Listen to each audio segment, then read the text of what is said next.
Goeienaand, good evening, fellow South Africans and citizens of the world. And yeah, a world in turmoil at the moment, which is very, very disturbing. And we're talking specifically about the Middle East and, in particular, what's going on in Iran and Iraq. Two huge countries with huge populations, and there's an awful lot of skullduggery happening. And who do you believe? But you know, you've got to really go with the Western culture. You've got to go with the people who basically think like you do.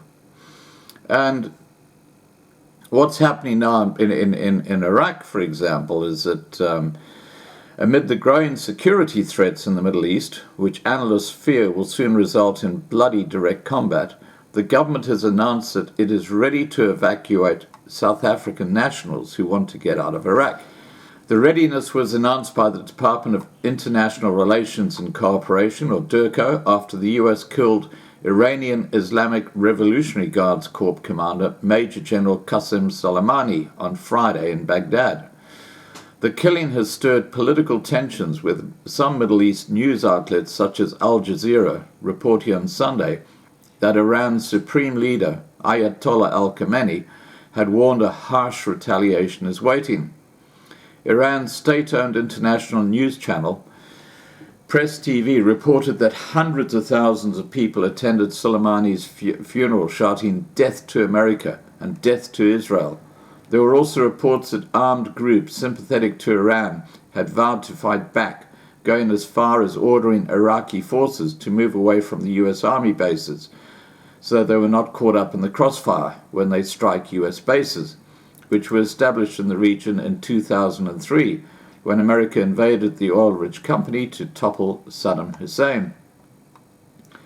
The news that Dirco was ready to evacuate South Africans from the region was first made public by department spokesperson Nelson Kikwete in a Facebook post. In the post, Kikwete said, "Public service announcement.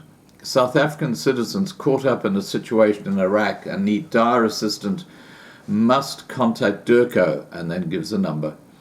"They will be placed in contact with our embassy in Amman, Jordan. South Africa does not have a diplomatic mission in Iraq, and we are accredited to that country through Jordan."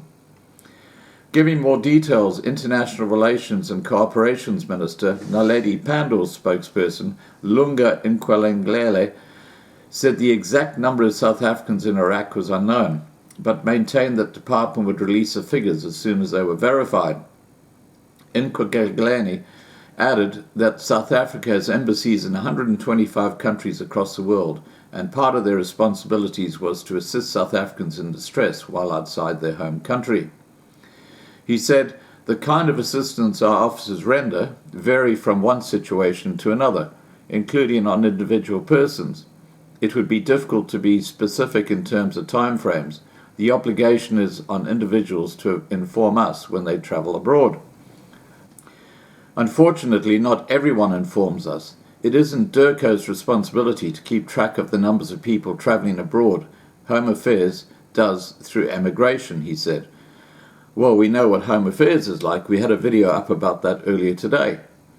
While there is no official database of South Africans in Iraq and the work that they do, media reports between 2003 and now showed that citizens were in the country working as building contractors and security personnel alongside US and NATO forces. In recent years, some had been repatriated after being killed by militia groups in the country. It was not yet clear what plans the country has for South Africans living in Iran, should war erupt there. This was as it appeared that should the tensions between the US and Iran would escalate to direct combat, they would be affected.